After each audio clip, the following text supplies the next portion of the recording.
Welcome to the Designer Practice Podcast. I'm your host, Kayla Das, and I am a Canadian social worker, business coach, and private practice owner. I love all things systems, strategies, and step-by-step processes, helping therapists and coaches design a private practice that doesn't only provide practice profitability, but also the time freedom that they had initially set out to achieve. In this podcast, we'll discuss everything from private practice startup to passive income to building automated systems so that you spend less time inside of your practice and more time outside of it doing the things that you love. Let's dive in.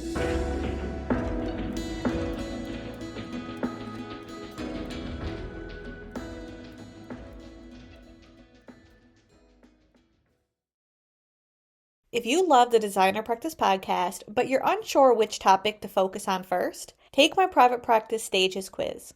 Whether starting a private practice is just a fleeting idea or you're a seasoned practice owner, knowing which stage of practice that you're in can help provide insights about your unique challenges and give you clarity about which steps to take next to move forward. By taking the private practice stages quiz, you'll discover which stage of private practice you're in, the challenges that you face, and steps and strategies to manage and overcome those challenges through a personalized playlist of the Designer Practice Podcast that discuss these topics. So what are you waiting for? Take our free quiz by heading to kayladas.com/private practice stages. That's kayladas.com/private practice stages, or simply scroll down to the show notes and click on the link. Welcome back to the Designer Practice Podcast, and I'm your host, Kayla Das.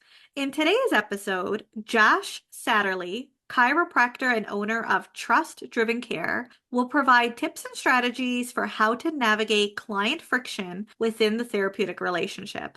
Hi, Josh. Welcome to the show. It's so great to have you here today. Well, it's great to be here, Kayla. Thank you so much for having me. Josh, before we dive in, please introduce yourself, where you're from, and tell us a little bit about your own practice journey. Yeah, so I'm a chiropractor. Like you said, I live in a little town called Henderson, Nevada, which is just a little suburb of Las Vegas. If you think about Vegas as a clock, the strip where everybody goes is the dead center of that clock. I live down at like 5 o'clock, I always tell people.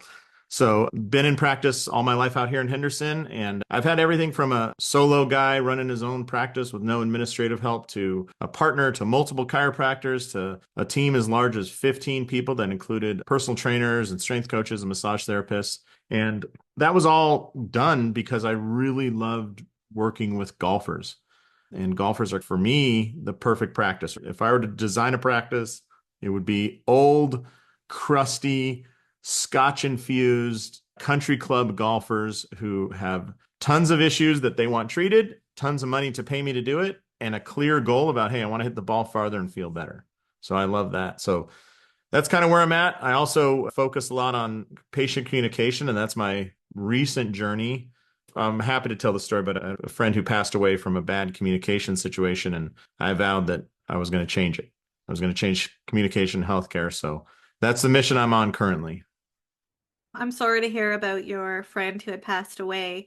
And I know that we've had you on a few months ago on our other podcast, Your Clinical Supervisor's Couch, and you've went into great detail on how this was a big part of your journey and really why we're talking about a lot of what we're talking about here today.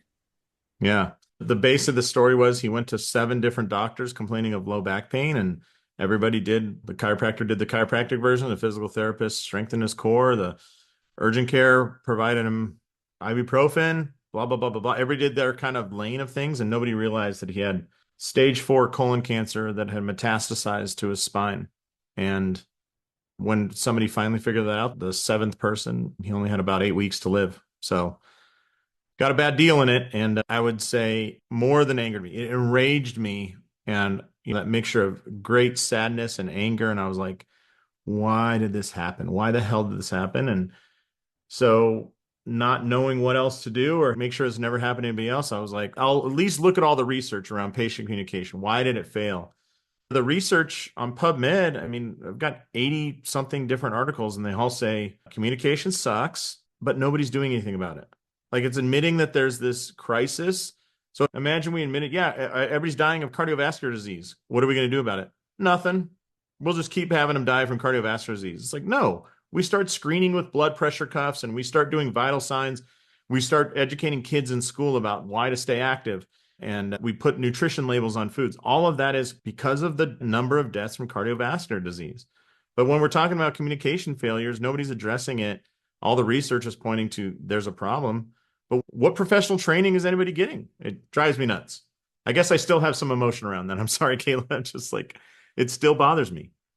Well, I'm really glad that you're here today to help break down some of these barriers and share some of the research that you've come across so that listeners can take that information and Hmm. apply it into their own practices. Great. So, what roles can therapists play into the friction that might occur between them and their clients? Yeah, I think it's really important to look at that. And I think a big part of this issue is let's step back and remember in any therapeutic relationship, whether you're saying client and therapist or doctor and patient or surgeon and patient, whatever you want to say, you have at its core one human dealing with another human. And in doing so, we have to rely on the limits of that relationship and understand what can happen in that. So I'll ask you this. If I come in as your client and you see me in the second visit of a day when you had a great weekend, you're well rested, you don't have anything going on, and I see you at, let's say, 10 a.m. as your client, right? An initial visit. And I think, wow, she's warm, she's welcoming, she listened to me, blah, blah. Not changing anything. Same office, same patient, same everything. But let's say at lunch you found out that your kid has the flu and had to go home sick, and you had to rearrange your afternoon schedule. And you also at the same time found out that you owe $45,000 in taxes. And somebody said, oh, you drove by your house and it looks like something's flooding in your garage. Okay. None of those things are physical things that happen to you. But if I was then your new patient that afternoon, after you found all those things out at lunch, what's the likelihood that you're going to be as warm, as welcoming, as empathetic, as attuned at listening as you were 6 hours earlier, right? And if we can admit that, yes, there's a likelihood that those things will be different, we can say, like, okay, this is a human to human problem. So then I thought, well, that sucks because there's no way we're getting out of humans, right? We're not having robots do this. So what can we do about it? And I think the best thing we can do is make sure we have frameworks and checklists that make sure, hey, are we at least hitting these signposts to know that we didn't miss anything? We might not have done it as well as we did in the morning, but we certainly didn't miss anything. And if you look at checklists are really famous in the world of aviation and flying planes. Why? Because even if the weather's crappy, you still got to put that plane back on the ground. And I think that that kind of idea affects healthcare a lot. I like that analogy. So, how can therapists navigate the client friction within the therapeutic relationship? So, do you have any frameworks or strategies or tips that can help therapists? Yeah. I'll start off with a really easy tip. It's a couple articles I discovered within the research that I think applies to all of healthcare. But when we say what causes client friction, when do humans have a lot of friction? When there's a misalignment of what your perspective is and what my perspective is. If we agree, if I'm like, hey, chocolate chip cookies are the best, and you look over and you go, yes, I agree, there's no friction, right? But if I say chocolate chip cookies, you're like, you're out of your mind. Cranberry white chocolate are the best. Now there's some friction. Or look at politics, right? Like we could agree to 80%. We want our kids to be educated. We want to pay less money in tax. We want our government to use our money safely and effectively. And we don't want anybody to be without. Okay, we all agree. Then how come these massive disparities within the political spectrum and to the point where people are screaming at each other holding signs? Well, it comes down to this friction often develops with people feeling unheard. And it's no different in politics. And actually, there's really good research about this that one of the number one complaints in all of healthcare is nobody ever listened to me. Nobody ever listened to me. What was the problem with the doctor? They didn't listen. If you look at all the research around malpractice claims, I don't know if you guys in Canada have malpractice. The US is very litigious, like we'll sue each other for anything.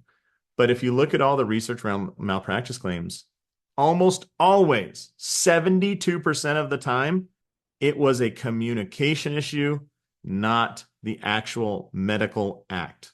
So a surgeon could cut off the wrong finger, but if they're nice about it, there's a chance they won't have a malpractice suit.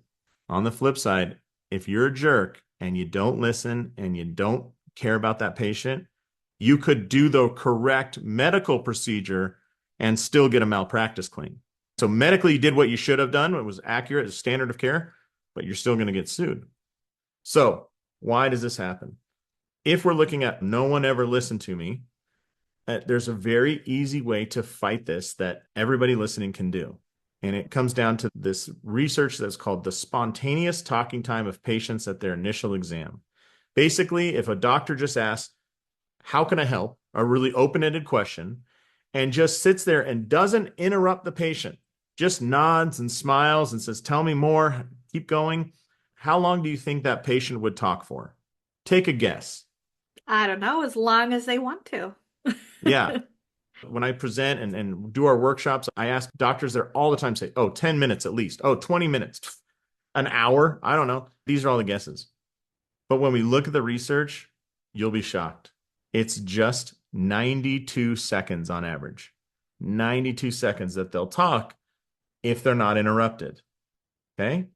Now, if that's all it takes, if all we have to do is listen to our patient for a minute and a half to hit the top of the bell curve, then why do so many people report that no one ever listened to me? Right? So luckily, another group of researchers said, well, that's interesting. Let's look at the average time it takes for doctors to interrupt their patients. So what's the average time to interrupt a patient in an initial visit, right? That was amazing as well. 92 seconds is not a long time to listen, but doctors interrupt their patients on average at the 11-second mark. Just 11 seconds in, and they're interrupting. So no wonder the patient never feels heard or listened to or that you care, because before they're even out of the gate, we're already interrupting them. Now, these interruptions, by the way, they're not like somebody saying, let me stop you right there, Kayla. It's not that. The interruptions are done with the best of intentions, but they're typically like, if you come in to see a chiropractor and they say, how can I help? You say, oh, my back hurts. It's kind of in the center, but sometimes it goes down the left side. And I stop and I say, Kayla, real quick, would you say it's like achy or sharp, tingling or numb? As soon as I stop the conversation, ask those clarifying questions, that's considered an interruption in the form of communication. So they're done with the best of intentions, right? We think, oh, we're going to get better information. The problem is you don't get all the information. And I would tell you, any experienced clinician, like I'm sure you can relate to this. You have that on the first visit, you interrupt them a few times unknowingly with the best of intentions. And it's evidence because 6 to 8 weeks later, they go, hey, by the way, I didn't bring this up on our first visit, but I actually do have numbness on my thigh. Or I don't want to tell you the first time, but my real goal is I really want to lose weight for my daughter's wedding that's coming up, right? They get past that 6 to 8 week mark and they now come at you with some more information. What I think that comes back to is they finally trust you enough to admit to what they really want to address. I think that's really important. And it actually makes me think of the framework that I teach therapists with respect to their consultations with clients.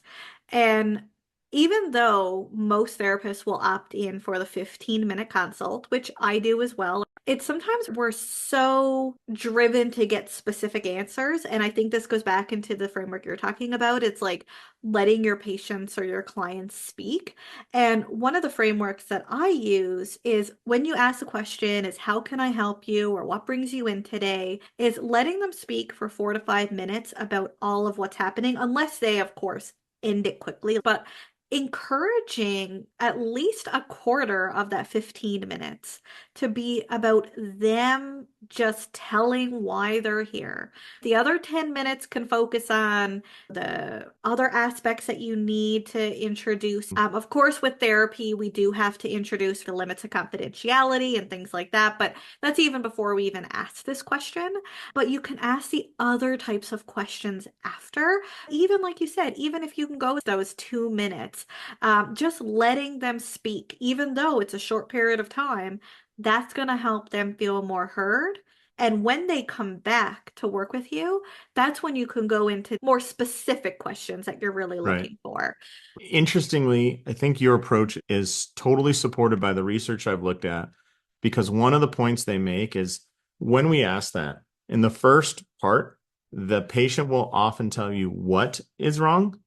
I'm nauseous or my back hurts. But what patients really want is that you address how they feel, not just what they feel. And in fact, addressing how they feel is more important on the front end of the relationship. What they feel is long term. So, for example, let's use a cancer patient. Early on, that doctor may address everything about the tumor and the size and its uptake of how we're going to treat it with chemotherapy. But what that patient really wants to know is, can I still take care of my family? Will I be able to take my daughter to school? Whatever it is. And you'll know if you're in the right place in that first 4 to 5 minutes, like you're talking about, if you have some emotional markers. I'm scared about this. I'm worried about this. I'm concerned about blank. Patients typically don't transition to those emotional markers early on until they feel like they can be honest and trust you enough to handle that. But if you're just dealing with, in my world, like if it's just pain and like where it is, when the onset is, how I would describe it, and we're not talking about, yeah, and I'm worried that that's going to take me out of running. I'm scared I can't go to the gym anymore, or I'm concerned I won't be able to pick up my kids. If you're not getting that emotional piece, you haven't listened long enough. 100%. Do you see that in your own, like as you go through that 4 or 5 minutes, you find that starts out very, what would you say, sterile and parts and pieces, and then it kind of transitions in the middle to the how and the humanistic things? I have noticed that when you give that 4 to 5 minutes to let them share Yeah. whatever it is, wherever their brain goes, without interrupting or having this kind of process in your head that I have to get to this or I have to get this answered Mhm. and I have to get this within this 15 minutes. Clients will usually stop themselves around 5 minutes because once they share everything that they need to share, they usually wait for you to say something Mhm. else. So that's when you can start incorporating some of this. So I do feel it builds the trust. And I always say, and this is from kind of the marketing perspective, your consult is the end of the marketing process and it's the beginning of the therapeutic process. That 4 to 5 minutes is the key for both because, like you mentioned, it is honing in on the trust, it's letting people feel heard. But on the marketing perspective, it's also like, yes, this person is actually listening to me. I'm going to book another session with this person because this person is worth booking with. You know, Interestingly, if we're talking about the marketing and kind of business aspects of this, it all works in conjunction. And I'll tell you, we have a software, and that software allows us to look into other accounts, right? So we can see all of our clients' accounts. And when you look at the Google reviews for people who invest that, let's just make the marker at 2 minutes on the front end of listening, you will see language on behalf of the patient that says, oh, the reason to see Dr. Kayla is she actually listens to you, or I feel like she heard what I was talking about, versus when they don't take that time, you'll hear like, oh, the office is nice or the lighting is clean and it's blah, blah, blah. You're not going to hear those humanistic things. But I think when we're marketing, we want to connect emotionally with potential patients.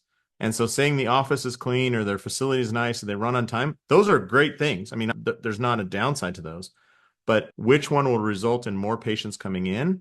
I think that human language of finally somebody listens to me is so powerful, especially if we're saying like the designer practice podcast. If you're trying to design your perfect practice with the patients you want to see and the type of care you want to do, you listening to that woman who has pelvic floor dysfunction after childbirth, that's who you want to see, listening to that person as they dump all the details that every other doctor just kind of scuffed off and was like, yeah, yeah, okay, move on. Let's go. I mean, where's the pain? And they're like, it's not that. It's not pain driven, right? Or I want to work with golfers. So listening to them tell me about how does your back feel after a round? How does it feel the next day? Oh, well, I lay on the couch for a day and I can't play with my buddies, or how they feel about being the shortest hitter in their group.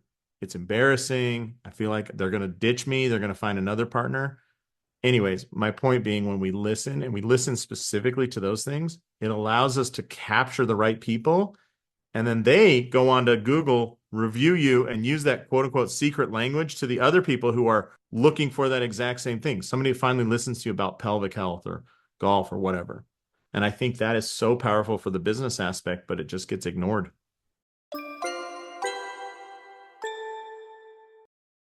Advertising your private practice can sometimes feel like a challenge, but it doesn't have to be, especially if you have the right SEO team backing you up. I can say with confidence that that team is Snap SEO. Snap SEO is an Edmonton based digital marketing company that provides digital marketing services that focuses primarily on getting clients to your website through organic SEO strategies or through paid ads. Since 2024, Snap SEO helps me manage my SEO, and my SEO has skyrocketed because of their help. Not only that, Snap SEO prides themselves on excellent customer service, and I can assure you they deliver on that promise. Whether you're looking to maximize your return on investments with Google Ads so that you can get clients quickly, or you want tailored SEO management services so that you get organic traffic to your website, or you need a little help writing blogs for your practice website, Snap SEO is your one stop shop for improving your website's visibility so that clients can easily find you and book a session. Still on the fence? Well, as a special offer for listening to this podcast, Snap SEO will provide a free comprehensive website audit when you mention my name, Kayla Das, or the Designer Practice Podcast. If you're ready to work with an honest, value-driven, and customer-focused SEO company, check out Snap SEO today at snapseo.ca. That's snapseo.ca. Or you can simply scroll down to the show notes and click on the link. Now back to our episode. Yeah, I know when we were speaking offline, you mentioned when something goes wrong into a practice, that you have this four-part apology framework. Can you tell us a little bit about that? And also, even before you introduce the framework, first of all, why should therapists even apologize for anything? Yeah. Yeah, it's a great question. And I would say if you're not apologizing, you need to take a slice of humble pie and realize we all screw up because, again, we're humans dealing with humans, and it's okay.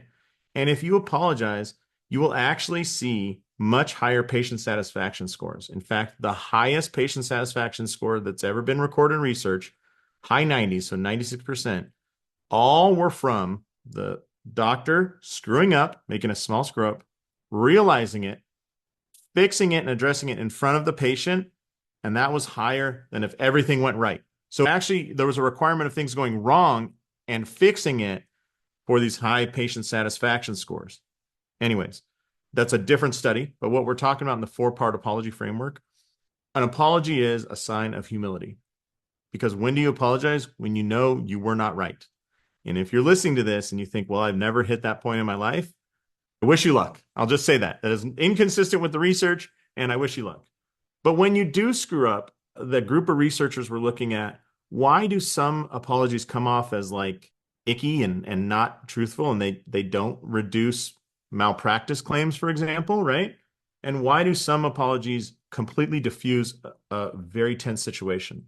So you have somebody that had the wrong procedure, a patient was misidentified in a hospital or something, and yet the right apology can eliminate all of that. So the basic thing is they came out with these four parts, and there's four parts to a high quality apology. And I'll explain it to you. Easy way to remember it is to air it out. Air it out. AERR. AERR. And when I'm saying this, I always think back to the worst apology you've ever heard, which is usually a politician who gets caught for something, and then you'll see that they're missing parts of this, but I'll tell you this. So it's AERR. The first one, A, is acknowledge. Just freaking admit that we screwed up and acknowledge, Kayla, I'm sorry that we didn't have your prescription ready for you, or I'm sorry that Dr. Joe blew your appointment time and wasn't here. Acknowledge the fact that something happened that bothered you as the patient, okay? Number two, explain. Explain what happened. So it's not just we're sorry, but there wasn't a reason for it. Explain Dr. Joe was caught in traffic and we had to make a last minute decision because we knew he had to go back to the hospital. See, he was going to come to this office, see you, or he was going to drive back to the hospital. We chose the hospital and therefore you totally got hosed. But just explain what happened. Or the reason I wasn't able to pick up that thing, honey, was I couldn't get milk from the store. Was I was distracted by a phone call that happened about something at work and blah, blah, blah. But explain it. It can't make up for the acknowledgement, but people want to know what the reasons were for it. The third one, the R, is remorse. Show some sign that you're human and that you have remorse. It bothers me to see you in pain, Kayla. I'm sorry that I screwed up, right? Just offer remorse. And then finally, the last R is what they say reparations. How are you going to make this right for the future?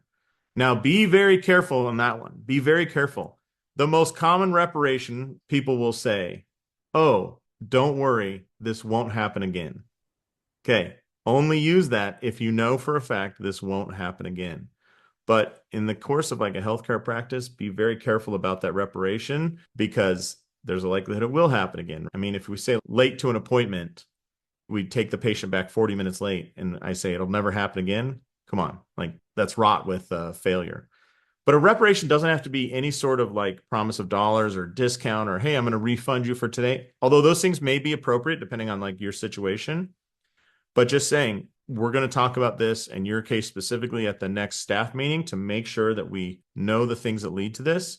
So that addressing it that way is one of the ways to make up for it, right? And that's a great reparation. So AERR, acknowledge, explain, remorse, and reparation.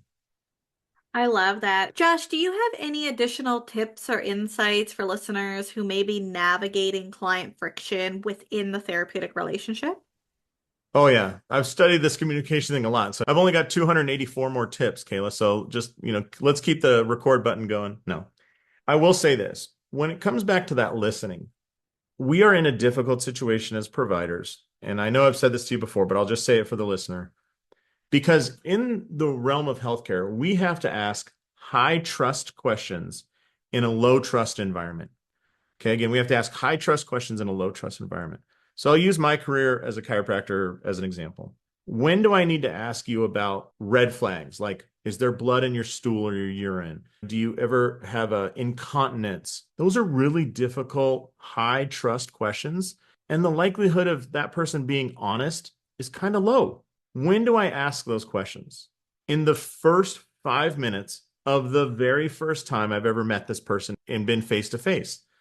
Well, what other social situation would there be where I ask the hardest questions in the first 5 minutes of our first meeting?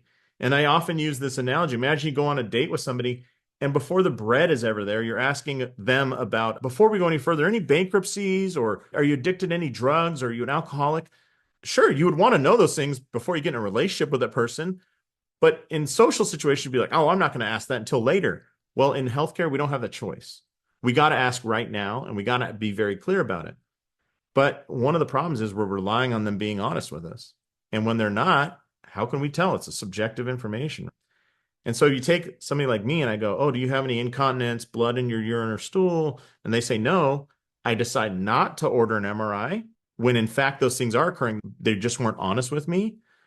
Well, I just provided bad care based on my subjective information. So the solution to this is a couple things. Number one, do everything you can between the time the appointment is made and that person steps in your office or you meet them online. But message them, start building a relationship, build trust before the first visit. So that's not the first time you're trying to make up ground building trust with them, right? A couple tips if anybody's interested. Pictures are worth 1,000 words. So sending a picture of the office from the outside, or here's what it looks like from the street. Or I don't know if you're in like a big city, Caleb, but if parking sucks, send a message about, hey, there's a parking situation, just bring your ticket with you, we'll validate. Or park in the things with the red stripe on them. Totally cool. If there's an elevator to use, or if it's easier if they use a certain entrance, tell them that. Send a picture with a circle around it like you would if you're trying to get your grandmother to show up to your office at lunchtime. Another one is if you know that your map link is wrong, like, and I would encourage everybody, look up your own office on Google Maps and see if the link is correct. You'll be shocked at how many are across the street or one building over, and give them some help there. If you don't have any parking issues and it's really easy to find and it stands out, cool. Send a picture of who they're going to meet when they walk in. Hey, this is our front desk team. This is Stacy, Michael, and Ashley. One of them will be here to help you. That can remove some anxiety. Or send a picture of you and your dog, some humanistic picture of you muddy with your dog saying, hey, this is Cletus. We hike in the afternoons, but I look forward to meeting you. My whole point being all these things can build up that level of trust. Now, let's say you do all that well, or you don't have a system for that or whatever. Here's two other tips. when you are asking people what their goal is, and I would encourage you, asking their goals is important, push back a little bit and create some friction. It's often advantageous if they defend their goals to you. And I will tell you, you will also be able to sniff out when they're feeding you BS. And so I like a couple questions there in that goal process. Oftentimes we think of the goals of treatment, right? And think about that like very medically, like, hey, we want to eliminate this tumor, or we want to reduce white blood cell count and get rid of this infection. Cool, but that's not what the patient's interested in. Be very clear about the patient's goals. I want to play golf. I want to have a healthy marriage. I want to dance with my daughter at her wedding in a year. All those are much different than I want to reduce my white blood cell leukocyte numbers. So make sure we're clear on the patient's goals and how they phrase them. I want to dance is different than I want to feel good to walk my daughter on the aisle. But a couple questions that are really good to ask there. First one being, Kayla, if you didn't have this going on, so I'll use pain because I deal in pain. If you didn't have this pain going on, what would you love to be doing? And so that gives you some insight of what they love to do. I would love to be golfing. I would love to be hiking. Very cool. So now we have kind of an idea about their goal, but I don't think it's fleshed out. And then I think it's important to ask, hey, let me ask you, why us? Like, why did you choose us to address this? If they reveal anything there, oh, my friend Stacy said you're really good, or you recommended my doctor, those things are good. But also what you want to pay attention to is if they mention anything like off your website or your marketing messages, you seem to understand blank, or you really seem to address X, it's important to feed them back. Feed them back, give them the confidence that, yeah, you're right, we do address those things, right? Or we are specialists in pelvic floor therapy or whatever your thing is. And then the other thing to ask is, Kayla, why now? Like, why even address this now? What is it that made this a problem now? Oh, well, it's finally hurting this much. Challenge them just a little bit. I'm not saying deny them the fact, like, well, it doesn't sound like it's bad enough, so we're not going to treat you. But like, why now?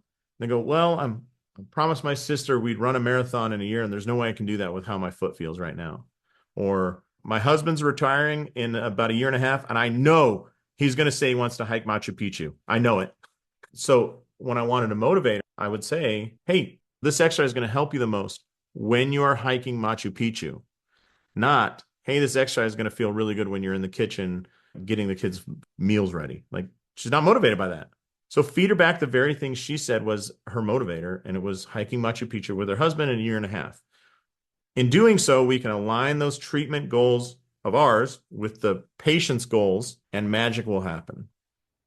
I absolutely love all of that. And there's something that's coming to my mind. And I had an episode back in December about this with respect to how to choose your next passive income Mm, stream.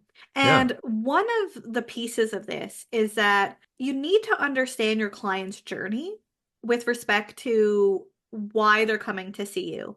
And usually you are not their first choice. They didn't just wake up and say, oh, I'm in pain. I think I'm going to go see a chiropractor. Or I think I'm going to go see a therapist. You are their last resort. So what is their journey before that? Are they looking for blogs? Are they looking for podcasts like that we're on today? Are they looking for courses? Are they looking for exercises? What Mm. are they looking for? Maybe self-help books. All of these types of things is their journey before they come see you. So I love that question of why now? For them to come see you now, regardless of what type of practitioner you are, there is some factor that has changed in their life that said, okay, now I have to get personalized help from an individual because they probably tried everything else. Yeah, it's so powerful. The other thing is, I totally agree with you. They've tried a bunch of other things, but also these conditions where people get treatment for usually aren't affecting a single thing, right? It's like, oh, I would have ran and I had pain when I ran, but when it affected me putting my kid down to bed, that's when I knew it was worth treating. It's usually multifactorial when they perceive that. And as you were saying that, they try a bunch of different stuff. I treat a lot of golfers, and I remember this gentleman came in and he had like Tiger Balm, an Icy Hot, a foam roller, a massage stick, a stretch band, a tool. Like golfers are hyper buyers. And I'm not kidding you, Kaylee. He showed up to my office with 20 different items that he had tried to use at some point to address the low back pain. And it shows you he was motivated to figure it out and also frustrated that nothing else was working. where'd all that emotion come from?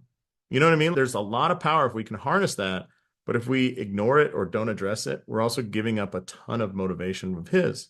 So it's so powerful. When you're saying about like the episode about your passive income stream, the other thing I think of is a lot of us in healthcare kind of turn our nose up at a lot of possible money that's aligned perfectly with our perfect practice. So I'll use two examples. So when I had my clinic and gym, the reason was whenever a golfer gets out of pain, their next question is, I don't ever want this to come back. What do I need to do?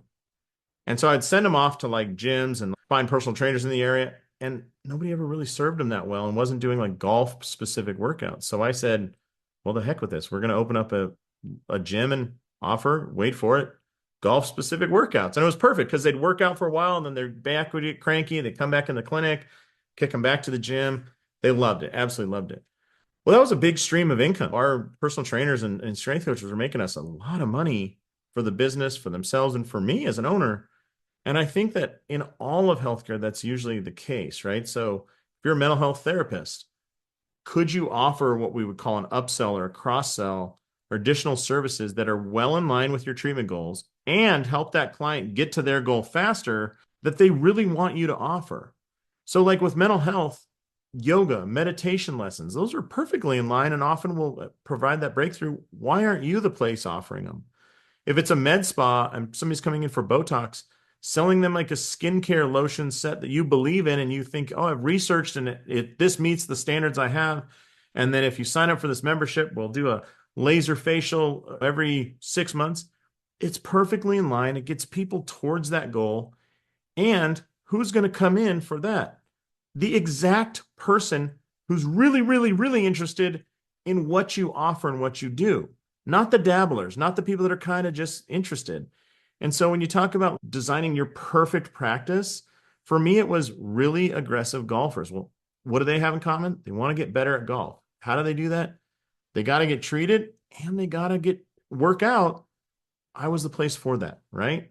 Could I also have sold them nutrition supplements? Absolutely. Could I also have sold them different golf clubs or fit them for all these things? Absolutely. We decided there was a limit to what we'd offer, but man, I think so many therapists and clinicians and providers are like, yeah, we don't do that here. And their patient is like, well, I don't trust anybody else to do it. So I'd really like you to do it.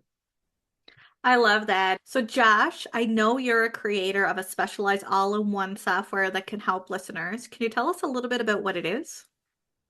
Yeah, well, I'm a chiropractor. I'm not a software developer, so I want to give accolades to the developers. I just knew that I wanted a way to communicate with my patients better and really serve them. And I use some services that send out like text messages one way, and I wanted to make sure that I could respond to those answers or questions. There's nothing worse as a customer when somebody sends you a message and you respond and it goes, "Oh, this inbox is not monitored." It's just a horrible customer relation.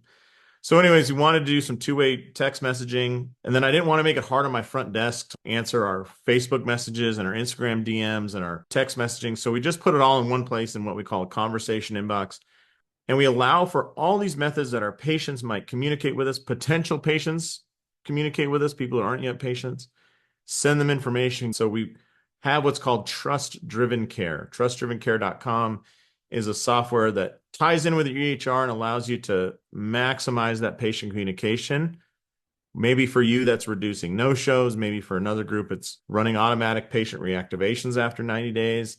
Maybe it's getting people who want to refer their friend. Whatever it is, we handle the communication side of things. One of the most powerful parts of it is we automate as much as we can so that we know it happens every time without any staff having to jump in, and reserve your staff's time for the things that really matter. Like my mentor said, you can't automate a hug. So let's not try to.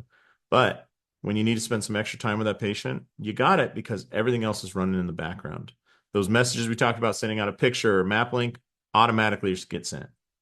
I love that. And actually, it was just yesterday I brought my daughter to a brand new doctor. And if I had a picture of where to park, that would have been so helpful. I did eventually Yep. find parking, but the anxiety going to somewhere new is real. So being Yeah. able to navigate and provide some of these resources to your clients or your patients can be really helpful in just making the whole process easier.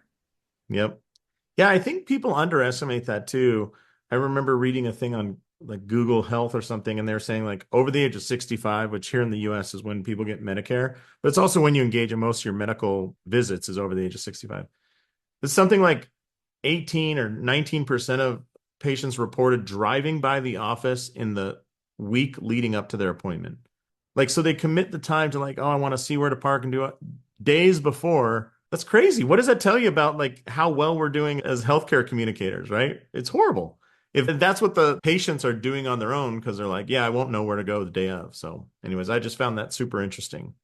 I love that. So to check out Trust Driven Care, go to trustdrivencare.com, or you can simply scroll down to the show notes and click on the link.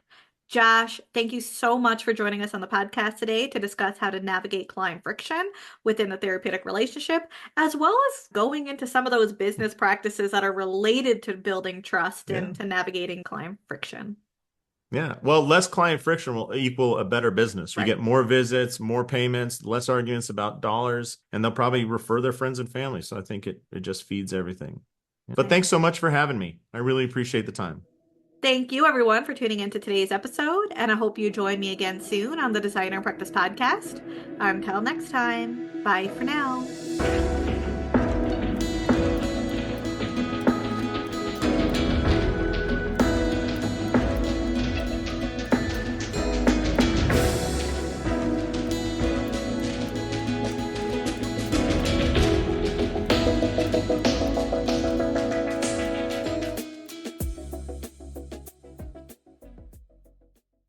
Please be advised that the podcast advertisements and links in this episode may be affiliate and or sponsor links where Evaspare Inc. and the Designer Practice Podcast receive compensation for sales or signups made through link clicks. This helps the Designer Practice Podcast continue to provide free and valuable content to you each week. Thank you, and we appreciate your support.